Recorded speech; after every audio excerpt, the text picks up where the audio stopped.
দেহ আমার ঘরে সাহিত্য ছিল, তখন ডিসি নর্থ আমাদের ঘরের একটা গলিতে ঢুকে ঘরের ভেতরে তিনি আমাকে টাকা দেওয়ার চেষ্টা করেন এবং তার যা জবাব দেওয়ার আমরা সঙ্গে সঙ্গে সেই জবাবটা দিয়ে দিই।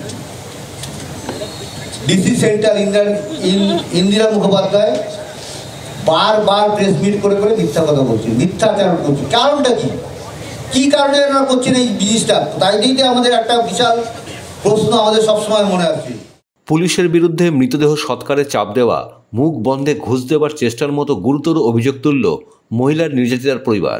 আর.জি. কর কাণ্ডের প্রতিবাদে নিভল আলো।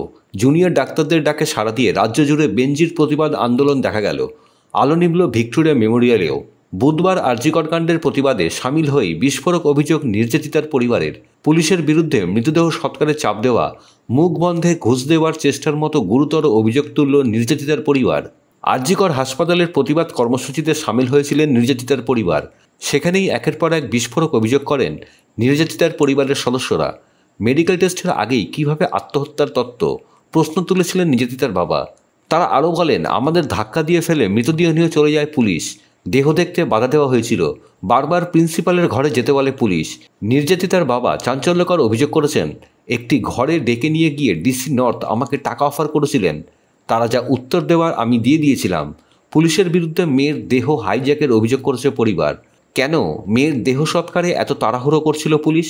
হাসপাতালে ডেকে সাদা কাগজে সই করানোর চেষ্টা করেছিল পুলিশ। আমরা অসহায়ের মতো দাঁড়িয়েছিলাম। চাঞ্চল্যকর অভিযোগ পরিবারের। পুলিশ প্রশাসনের এত অতিসক্রিয়তা, এত মিথ্যাচার কেন? পুলিশ প্রশাসনের ভূমিকা নিয়ে শিউরে ওঠার মতো অভিযোগ পরিবারের। দেহ আমার ঘরে সাহিত্য ছিল, তখন ডিসি নর্থ আমাদের ঘরের একটা গলিতে ঢুকে ঘরের ভেতরে তিনি আমাকে টাকা দেওয়ার চেষ্টা করেন এবং তার যা জবাব দেওয়ার আমরা সঙ্গে সঙ্গে সেই জবাবটা দিয়ে দিই। ডিসি সেন্ট্রাল ইন্দিরা মুখোপাধ্যায় বারবার প্রেস মিট করে করে মিথ্যা কথা বলছি, মিথ্যাচারণ করছি। কারণটা কি, কি কারণে এরা করছেন এই জিনিসটা? তাই দিতে আমাদের একটা বিশাল প্রশ্ন আমাদের সবসময় মনে আছে।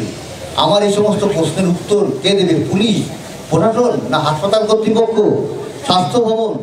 ব্যুরো রিপোর্ট, খবর সীমাহীন।